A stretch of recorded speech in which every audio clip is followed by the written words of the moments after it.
All right, let's get started. So, good afternoon. I'm Alianna Inzana, and welcome to Triggered, linking events to behavior through specifications. I promise I will post slides after the talk, but also please feel free to connect with me via Twitter or on LinkedIn.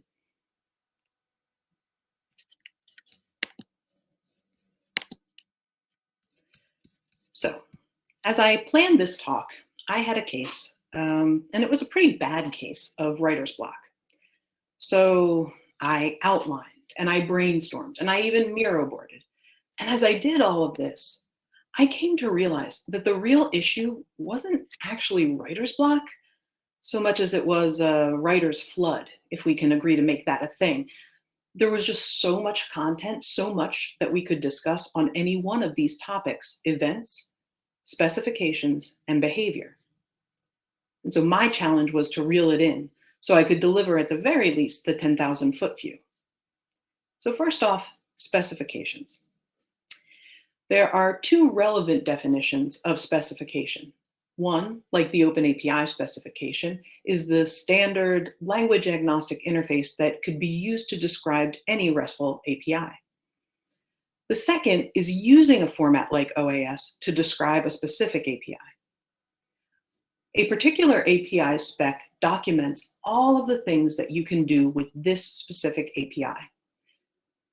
Spec is often compared to a building blueprint. It describes structural and technical details that a user should expect from any given part of the service. Events, on the other hand, are actions. In a blog post, Solace describes events as anything that can happen within or to your organization.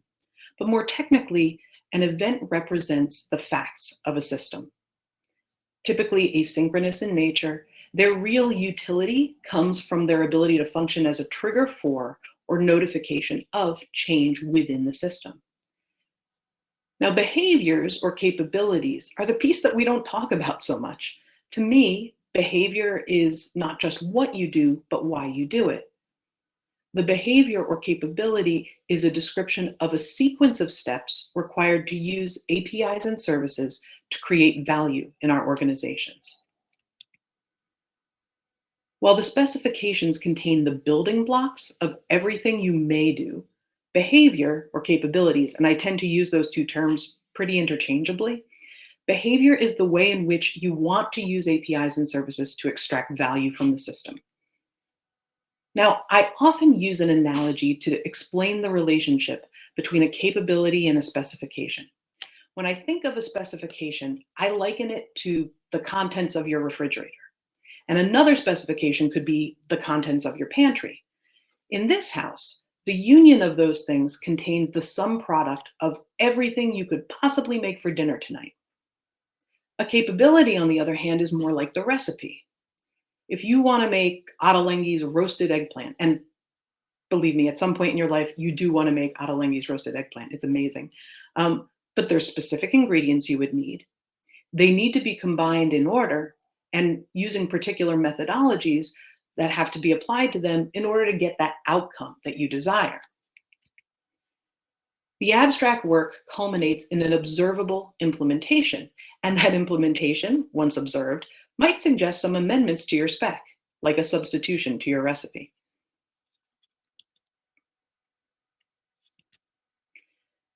Let me give you an actual API example. Twilio's SMS API.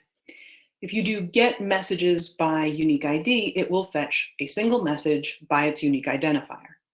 But the behavior is what you want to do with that message. For example, create appointment reminders for a medical practice. If capabilities are the why of service creation, then the elements of spec are often the what. Invoked on their own, honestly, I think most endpoints beg the question, all right, well, now what? Behavior exists at a level of abstraction from the specification itself, and I want to take a moment to dwell on that idea. See, I've spent the past several years building API testing products, and I've seen a dialogue on testing kind of come full circle. For some time, the focus of testing conversations were on what I would call API checking. We, as an industry, were in a romance with the specification, possibly because for the first time, RESTful API specifications were being adopted at scale within enterprises. We were leaning into that first definition of behavior, the way a thing acts in response to a stimulus, call and response. In our haste to embrace spec-based testing, we actually lost sight of behavior. Instead, we shifted our focus onto endpoint checks, and there are some strong rationales for focusing on spec-based testing. Number one, the machine-readable nature of specifications makes it way easier to automate that type of test. Also, those checks are important. If an endpoint is supposed to give you a phone number, then by all means, you should get a phone number off it. Otherwise, if you don't, you might not be able to send an SMS message in step 3. Of course, the problem with focusing on what we have, which is the spec, we can lose sight of what we want. Each individual endpoint could check out just fine, but the behavior could still fail. Honestly, this mistake, and I think it's a mistake, was pretty easy to do.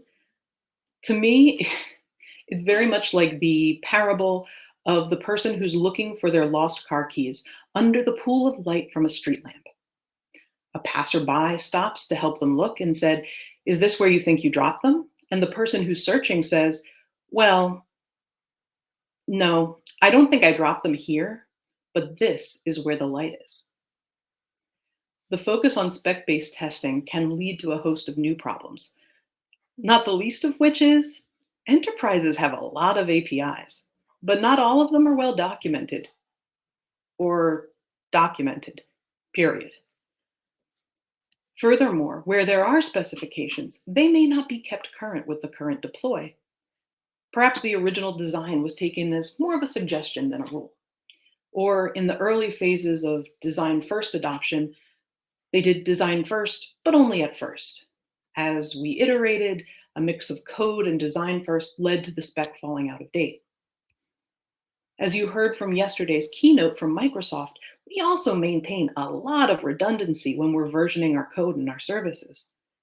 And we would rather have like an object whose JSON schema has a million different permutations than make a breaking change to the spec. By the way, if you are interested in this topic, you should see Stephen Meisel's talk on JSON schema entropy from yesterday. As it turns out, it's truly behavioral science that uses data to investigate decision processes and communication strategies within and between the entities in a system.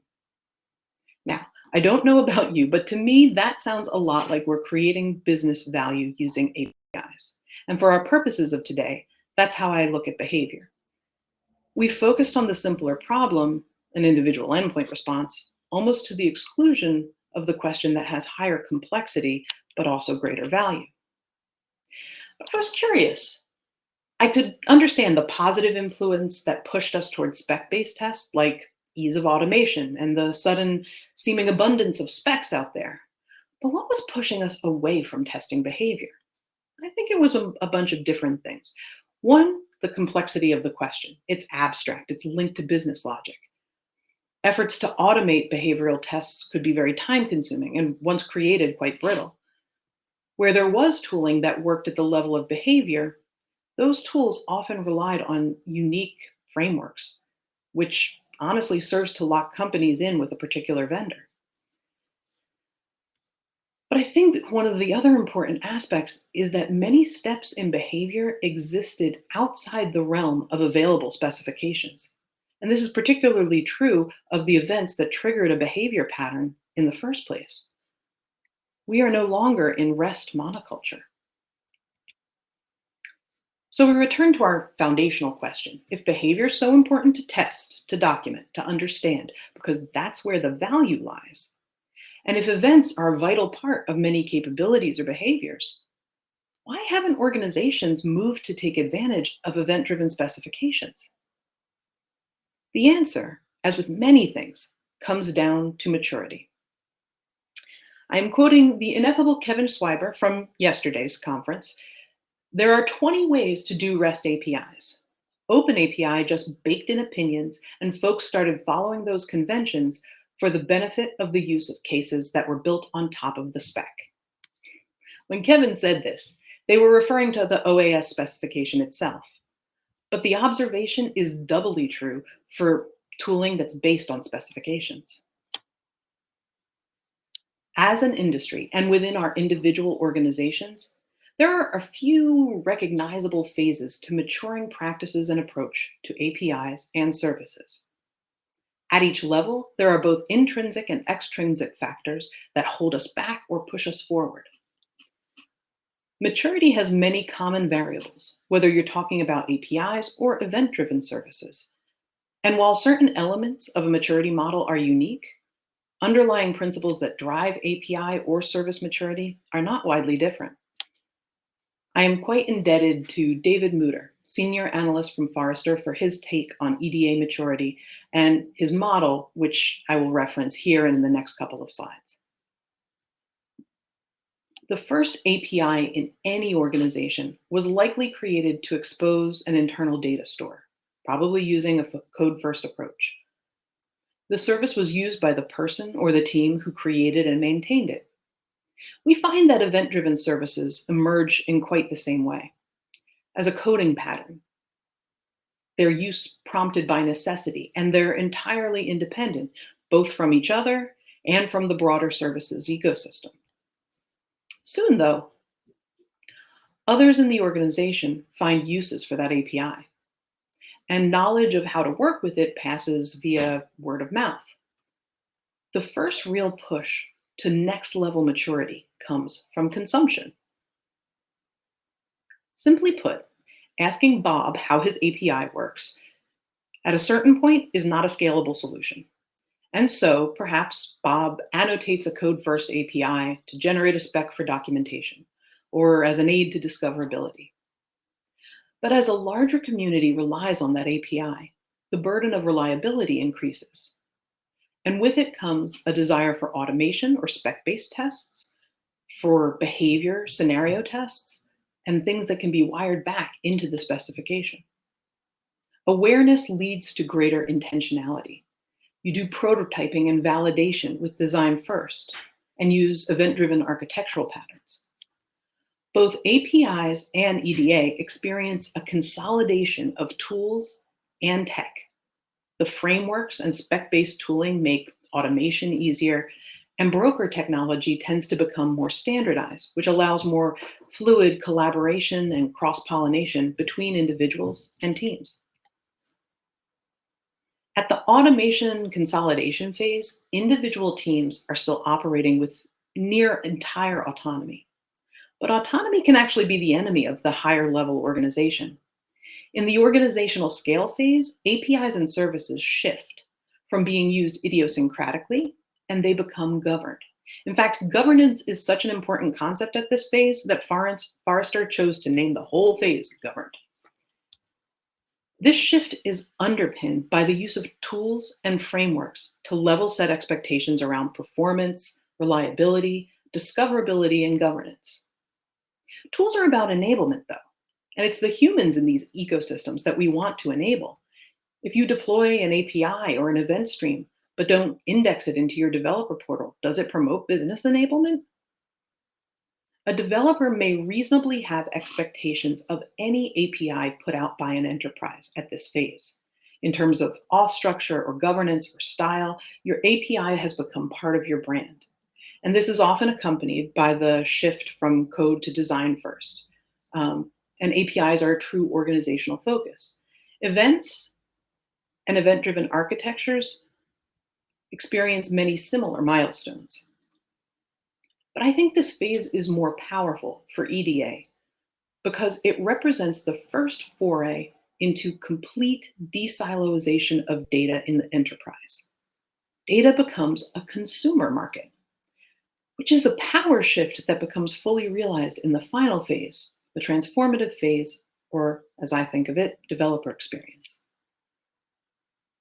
So that final push to next level maturity comes when an organization's APIs and services not only deliver business value, but the rest of the organization acknowledges it. APIs and events are used to transform business strategy, and the elevation of their strategic significance means that their usability is accorded the same level of focus and investment as any customer-facing product. As the first two phases, the tactical phases, are focused on the API or event providers, the strategic phases represent the rise of the consumer. This is a shift within an individual organization, but let's consider it for a moment as an industry. APIs were originally quite monopolistic. If you needed to integrate with ABC Corp, you were forced to deal with their API or their events. Didn't matter if it wasn't well documented. Technology and the rise of SaaS has broadened this market considerably, and consumers are much more likely to bounce if they have issues because there's so many more options. The latter stages of maturity are where we think of APIs and events as products. And that's the key reason why I think of the pinnacle of maturity as developer experience. But even as specs are embedded within developer or event portals and invoked for server security or deployment metadata, we also can see where, without specifications to describe and tooling to support our API and events, evolution, maturity would stall out. What's interesting to me is that even though event-driven architecture has been around for some time, its path to maturity was kind of in a bit of suspended animation for a while. According to David, who, as an analyst, sees hundreds of companies who are working with events, and based on my own observations, working with many customers who are taking their first steps to a consolidated approach to events, most enterprises where EDA is used wisely are only just in the consolidated phase. Governed is purely aspirational. In contrast, many more organizations who have a significant number of APIs are firmly in the phase of organizational scale. Tooling and architecture are the key elements to progression, allowing the organization to realize the potential of a more methodical approach to events and event-driven components of the broader ecosystem. The key to unlocking the path to EDA maturity materialized in some ways in sync with the creation of the async API specification. Without a standard description language like async API or open API, the tooling and architectural patterns are always going to be disjointed, and adoption of the spec almost always lags behind the evolution of spec-based tooling. APIs and events are very much an ecosystem play between people like developers or documenters, integrators, but also product folks, data scientists, processes like API or event governance, and tools which should serve to enable the previous two.